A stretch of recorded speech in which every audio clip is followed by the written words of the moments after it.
Merry Christmas, everybody. Michelle and I just wanted to take a moment today to send greetings from our family to yours. This is one of our favorite times of year, and we're so fortunate to be able to celebrate it together in this wonderful home. This is the people's house, so Barack and I try to open it to as many people as we can, especially during the holiday season. You know, this month, more than 100,000 Americans have passed through these halls, and the idea behind this year's theme, Simple Gifts, is that the greatest blessings of all are the ones that don't cost a thing.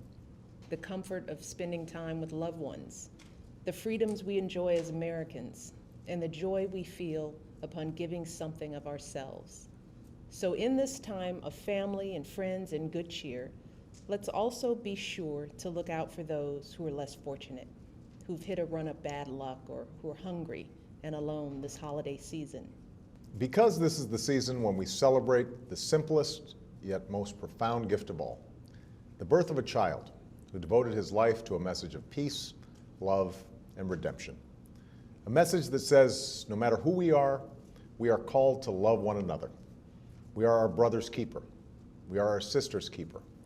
Our separate stories in this big and busy world are really one. Today, we're also thinking of those who can't be home for the holidays, especially all our courageous countrymen serving overseas.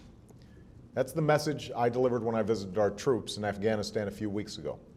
That while you may be serving far from home, every American supports you and your families.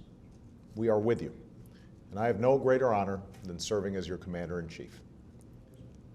Today's soldiers, sailors, airmen, Marines, and Coast Guardsmen make up the finest fighting force in the history of the world.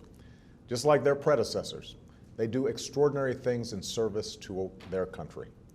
What makes that all the more remarkable is that today's military is an all-volunteer force, a force of mothers and fathers, sons and daughters, husbands and wives.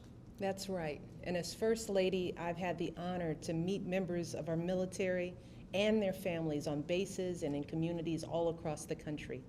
I've gotten to know husbands and wives doing the parenting of two while their spouse is on another deployment. Children trying their best in school, but always wondering when mom or dad is coming home. Patriots putting their lives on hold to help with a loved one's recovery or carry on the memory of a fallen hero. When our men and women in uniform answer the call to serve, their families serve too, and they're proud and glad to do it.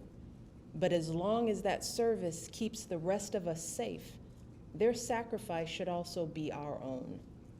Even heroes can use a hand, especially during the holidays. So we're encouraging Americans to ask what you can do to support our troops and their families in this holiday season. For some ideas on how to get started, just visit serve.gov.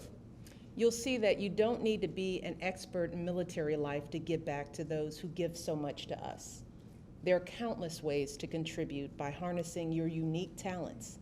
If you live near a base, you can reach out through your local school or your church. If you don't, you can volunteer with organizations that support military families. And anybody can send a care package or prepaid calling card to the front lines, or give what's sometimes the most important gift of all, simply saying thank you. America's brave servicemen and women represent a small fraction of our population, but they and the families who await their safe return carry far more than their fair share of the burden. They've done everything they've been asked to do.